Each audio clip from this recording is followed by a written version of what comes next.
دی debate میں خوش آمدید۔ آج ہم ایک ایسے مسئلے پر گفتگو کر رہے ہیں جس نے حال ہی میں ڈیجیٹل دنیا میں کافی ہلچل مچا دی۔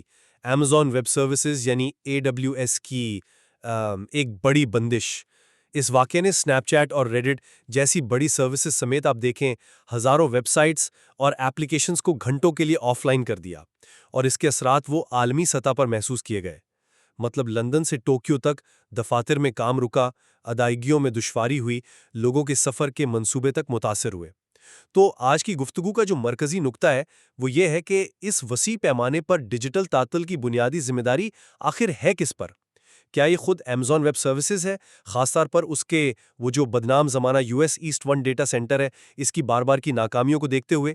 یا پھر ذمہ داری ان کمپنیوں پر عائد ہوتی ہے جنہوں نے AWS پر انحصار تو کیا لیکن مناسب حفاظتی اقدامات یعنی جسے ہم فالٹ ٹالرنس کہتے ہیں اور بیک اپ پلانز وہ نہیں بنائے؟ یہ بحث جو ہے یہ 20 اور 21 اکتوبر 2025 کی رائٹرز کی رپورٹ میں جو تفصیلات اور ماہرانہ آرا سامنے آئیں ان پر مبنی ہے۔ میں یہ موقف پیش کروں گا کہ بنیادی ذمہ داری AWS پر عائد ہوتی ہے۔ جی، اور میں یہ دلیل دوں گی کہ انحصار کرنے والی کمپنیاں اپنی حکمت عملیوں کی وجہ سے اس نقصان کی زیادہ ذمہ دار ہیں۔ میرا موقف بالکل واضح ہے۔ اس بڑے پیمانے پر خلل کی بنیادی ذمہ داری AWS کو قبول کرنی چاہیے۔ دیکھیں، AWS صرف کوئی عام کلاؤڈ فراہم کنندہ نہیں، یہ دنیا کا سب سے بڑا فراہم کنندہ ہے جس پر لاکھوں کاروبار اور کروڑوں صارفین اپنے روزمرہ کے کاموں کے لیے انحصار کرتے ہیں۔ یہ کوئی معمولی بات نہیں ہے۔ مسئلہ کہاں سے شروع ہوا؟ AWS کے US ایسٹ 1 ریجن سے۔ یہ نہ صرف ان کا سب سے پرانا اور بڑا ڈیٹا سینٹر ہے بلکہ کئی سروسز کے لیے تو یہ ڈیفالٹ سیٹنگ بھی ہے۔ اور جو بات تشویشناک ہے، یہی مرکز 2020 اور 2021 میں بھی بڑی بندشوں کا مرکز رہ چکا ہے۔ تو کیا یہ محض اتفاق ہے یا یہ AWS کی طرف سے اپنے سب سے اہم انفراسٹرکچر میں سے ایک کو مستحکم رکھنے میں ناکامی کا ایک پیٹرن ہے؟ AWS نے خود مانا کہ مسئلہ ان کے اندرونی نظام EC2 network, load balancer, monitoring اور پھر DNS میں تھا۔ یہ تو بنیادی انفراسٹرکچر کی ناکامیاں ہیں نا؟ جب آپ کی بنیاد ہی کمزور ہو تو اس پر جو عمارت کھڑی ہے وہ کیسے محفوظ رہ سکتی ہے؟ اس بندش کے عالمی اثرات، جیسا کہ ایک ماہر جیک مور نے بھی کہا، کہ یہ ہمارے نسبتاً نازک انفراسٹرکچر پر انحصار کو ظاہر کرتا ہے، اس مسئلے کی سنگینی کو بالکل واضح کرتے ہیں۔ اتنے بڑے اور غالب فراہم کنندہ سے ایسی بنیادی سطح کی ناکامی، وہ بھی بار بار، میرے خیال میں تو ناقابل قبول ہونی چاہیے۔ میں اس مسئلے کو تھوڑا مختلف زاویے سے دیکھ رہی ہوں۔ مان لیا کہ AWS دنیا کا سب سے بڑا پرووائیڈر ہے اور تکنیکی خرابی بھی ان کے سسٹم میں ہی ہوئی، لیکن کیا حتمی ذمہ داری صرف پرووائیڈر پر ڈالی جا سکتی ہے؟ میرے خیال میں نہیں، بلکہ یہ ذمہ داری ان کمپنیوں پر زیادہ آتی ہے جنہوں نے AWS پر انحصار کرنے کا انتخاب کیا۔ دیکھیں، AWS اپنے صارفین کو متعدد ٹولز اور طریقے فراہم کرتا ہے جن سے وہ فالٹ ٹالرنس یعنی نظام میں خرابی برداشت کرنے کی صلاحیت پیدا کر سکتی ہیں۔ وہ مختلف اویلیبلٹی زونز استعمال کر سکتی ہیں یا حتیٰ کہ مختلف ریجنز استعمال کر کے اپنے آپ کو ایک ڈیٹا سینٹر کی ناکامی سے بچا سکتی ہیں۔ کارنیل یونیورسٹی کے پروفیسر کین برمن نے تو بالکل صاف صاف کہا کہ سافٹ ویئر ڈیولپرز کو زیادہ مضبوط اور لچکدار سسٹم بنانے کی ضرورت ہے۔ انہوں نے واضح طور پر ان کمپنیوں پر تنقید کی جو خرچہ بچانے کے لیے ان حفاظتی اقدامات کو نظر انداز کرتی ہیں۔ پھر یونیورسٹی آف سرے کے نشانت شاستری کا نقطہ بھی بہت اہم ہے کہ اصل مسئلہ تو یہ ہے کہ ایک ہی سروس پرووائیڈر پر آنکھیں بند کر کے انحصار کیا جاتا ہے۔ کمپنیاں ملٹی کلاؤڈ اسٹریٹجی کیوں نہیں اپناتی؟ مائیکروسافٹ ایزور ہے، گوگل کلاؤڈ ہے، دوسرے آپشنز موجود ہیں۔ انشورنس بروکر ریان گرفن نے لاکھوں کے مالی نقصان کا ذکر کیا۔ یہ نقصان صاف صاف کمپنیوں کی ناقص منصوبہ بندی اور رسک مینجمنٹ کی کمزوری کو ظاہر کرتا ہے۔ انہوں نے جان بوجھ کر یا شاید لاپرواہی میں استحکام پر لاگت کو ترجیح دی اور اب وہ اس فیصلے کے نتائج بھگت رہی ہیں۔ یہ ایک کاروباری فیصلہ تھا تو اس کے نتائج بھی کاروباری ہی ہونے چاہیے۔ آپ کمپنیوں کی ذمہ داری پر بہت زور دے رہے ہیں اور میں سمجھتا ہوں کہ ہاں، کمپنیاں بہتر منصوبہ بندی کر سکتی تھیں، لیکن کیا ہم US ایسٹ 1 کی جو تاریخ ہے اسے اتنی آسانی سے نظر انداز کر سکتے ہیں؟ یہ کوئی پہلی بار تو نہیں ہوا۔ 2020، 2021 اور اب یہ 2025، یہ جو بار بار کی ناکامی ہے، یہ صرف ایک تکنیکی مسئلہ نہیں لگتا۔ یہ AWS کے اپنے رسک مینجمنٹ کلچر پر یا شاید ان کی جو سرمایہ کاری کی ترجیحات ہیں ان پر بھی سوال اٹھاتی ہے؟ چونکہ یہ ڈیفالٹ ریجن ہے، بہت سی کمپنیاں خاص طور پر جو چھوٹی ہیں یا نئی ہیں وہ شاید بغیر سوچے سمجھے اسی پر انحصار شروع کر دیتی ہیں۔ تو کیا AWS کی یہ ذمہ داری نہیں بنتی کہ وہ اپنے سب سے پرانے، سب سے بڑے اور ڈیفالٹ ریجن کو غیر معمولی طور پر مستحکم بنائے؟ یہ کہنا کہ ٹولز موجود ہیں اپنی جگہ ٹھیک ہے، لیکن کیا بنیادی سروس کا خود قابل اعتماد ہونا ضروری نہیں ہے؟ یہ تو کچھ ایسا ہی ہو گیا جیسے گاڑی بنانے والا کہے کہ بھئی ہم نے سیٹ بیلٹ اور ایئر بیگ تو دے دیے ہیں، اب اگر بریک فیل ہو جائے تو ہماری ذمہ داری نہیں۔ بنیادی نظام کا ٹھیک کام کرنا تو میرے خیال میں پہلی شرط ہونی چاہیے۔ میں آپ کی بات سمجھ رہی ہوں، لیکن میں اس مثال سے پوری طرح متفق نہیں ہوں۔ یہ بات درست ہے کہ ایسٹ 1 کی تاریخ کوئی بہت اچھی نہیں رہی، لیکن کیا یہی تاریخ کمپنیوں کے لیے ایک واضح وارننگ نہیں تھی؟ اگر آپ کو پتا ہو کہ ایک مخصوص سڑک پر اکثر حادثے ہوتے ہیں، تو کیا آپ پھر بھی تیز رفتاری سے اسی سڑک پر جائیں گے یا کوئی متبادل محفوظ راستہ اختیار کریں گے؟ کمپنیاں AWS کے دوسرے ریجنز کا انتخاب کر سکتی تھیں جو شاید زیادہ جدید ہوں یا جہاں کم بوجھ ہو۔ وہ ملٹی ریجن آرکیٹیکچر ڈیزائن کر سکتی تھیں جو ایک ریجن کی ناکامی کو آرام سے برداشت کر سکے۔ AWS نے یہ معلومات چھپائی تو نہیں تھی۔ ایسٹ 1 کے پچھلے مسائل تو پبلک ریکارڈ کا حصہ ہیں۔ تو ماضی کی ناکامیوں سے سبق نہ سیکھنا اور پھر بھی اسی ایک ممکنہ کمزور نقطے پر اپنا پورا کاروبار یا سروس کھڑی کر دینا، کیا یہ کمپنیوں کی اپنی حکمت عملی کی سنگین کمزوری نہیں؟ یہ نظر اندازی اگر تھی بھی تو شاید دونوں طرف سے تھی۔ کمپنیاں بھی تو خطرے کو نظر انداز کر ہی رہی تھیں۔ لیکن کیا یہ واقعی اتنا سادہ ہے؟ Fault tolerance, multi region, multi cloud, یہ سب کانسیپٹ سننے میں تو بہت اچھے لگتے ہیں، لیکن ان پر عمل درآمد کرنا وہ تکنیکی طور پر پیچیدہ بھی ہو سکتا ہے اور مالی طور پر مہنگا بھی۔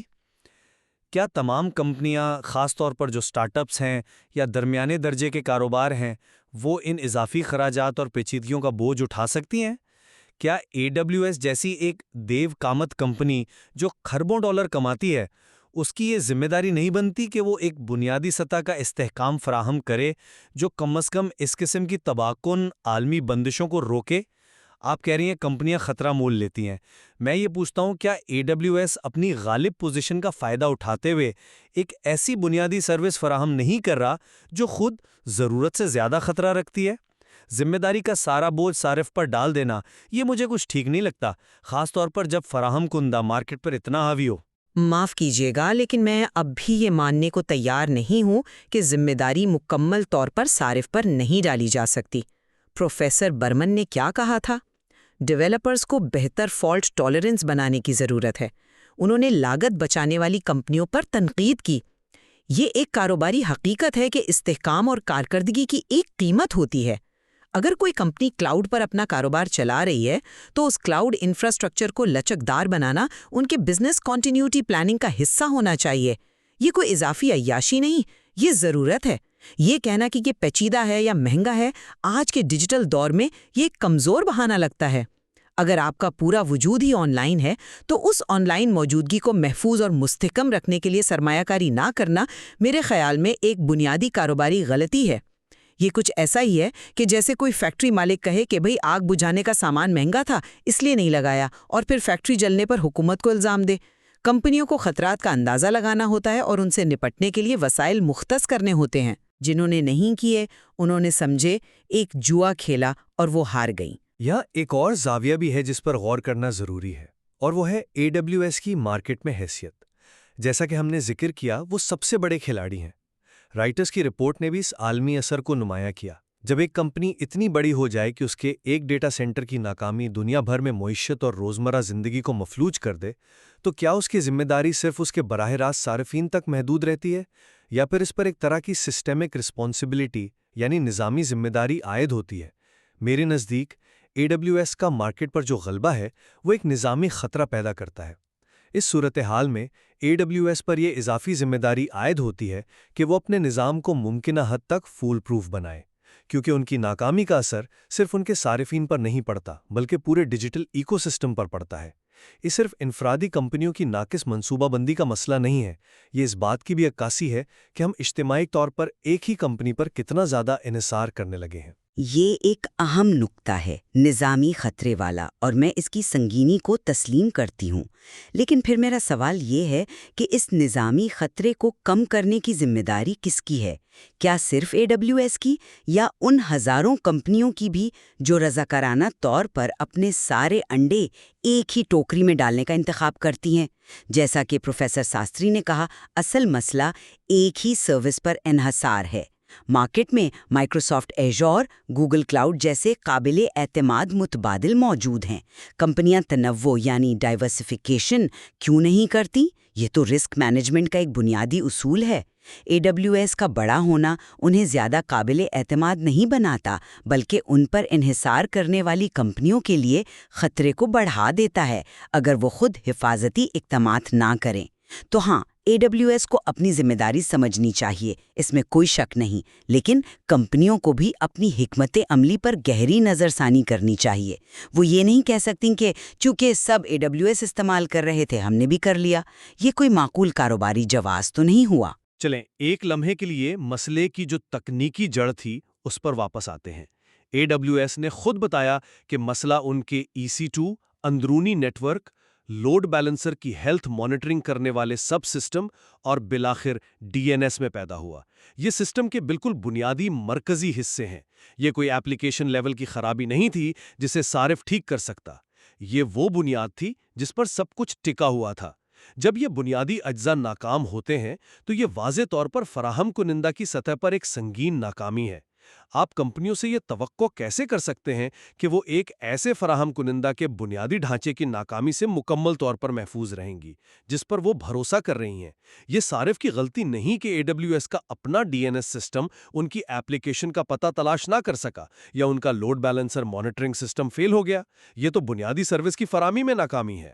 میں اس بات سے انکار نہیں کر رہی کہ تکنیکی خرابی AWS کی تھی، یقیناً تھی، لیکن کیا ہر پیچیدہ تکنیکی نظام میں کبھی نہ کبھی خرابی کا امکان نہیں ہوتا؟ خاص طور پر AWS جیسے وسیع اور پیچیدہ نظام میں 100% اپ ٹائم کا وعدہ شاید غیر حقیقی ہے۔ تو اہم سوال یہ نہیں کہ ناکامی کیوں ہوئی، حالانکہ یہ جاننا بھی ضروری ہے، بلکہ یہ کہ اس ناکامی کے اثرات کو محدود کرنے کے لیے کیا حفاظتی انتظامات یعنی لیئرز آف ریزیلینس موجود تھے۔ AWS نے مسئلہ حل کرنے کی کوشش کی اور بالآخر کر بھی دیا، لیکن اس دوران جو وسیع نقصان ہوا اس کی شدت کو کم کرنا کافی حد تک انحصار کرنے والی کمپنیوں کے ڈیزائن اور آرکیٹیکچر پر منحصر تھا۔ ایک اچھی طرح سے ڈیزائنڈ فالٹ ٹالرنٹ ایپلیکیشن شاید ایک ریجن کی مکمل ناکامی کو بھی بہتر طریقے سے سنبھال سکتی ہے اگر اسے ملٹی ریجن یا کم از کم ملٹی ایزی بنایا گیا ہو۔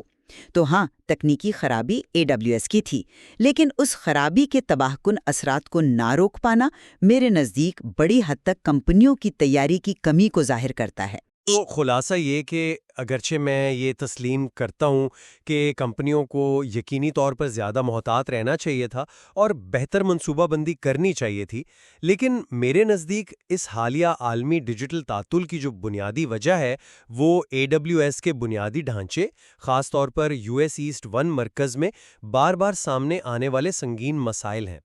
دنیا کے سب سے بڑے کلاؤڈ فراہم کنندہ کے طور پر اور اس مخصوص مرکز کی تاریخ اور کلیدی حیثیت کو دیکھتے ہوئے AWS کو زیادہ جواب دہی کا مظاہرہ کرنا چاہیے اور اپنے بنیادی نظام کے استحکام کو یقینی بنانے کی ذمہ داری قبول کرنی چاہیے۔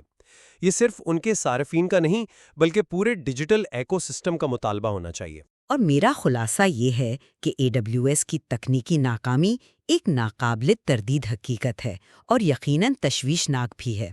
تاہم اس ناکامی کے نتیجے میں جو وسیع پیمانے پر نقصان ہوا اس کی اصل شدت میرے خیال میں ان کمپنیوں کی اپنی کاروباری حکمت عملیوں، رسک مینجمنٹ کے فیصلوں اور بعض اوقات لاگت بچانے کی خواہش کی عکاسی کرتی ہے۔ ذمہ داری یقیناً مشترکہ ہے، لیکن کمپنیوں کے پاس اپنے آپ کو اس قسم کے واقعات سے بہتر طور پر محفوظ رکھنے کے لیے اوزار اور طریقے موجود تھے۔ ان کا استعمال نہ کرنے کا فیصلہ یا ناکافی استعمال انہیں اس نقصان میں برابر کا اگر زیادہ نہیں تو ذمہ دار ٹھہراتا ہے۔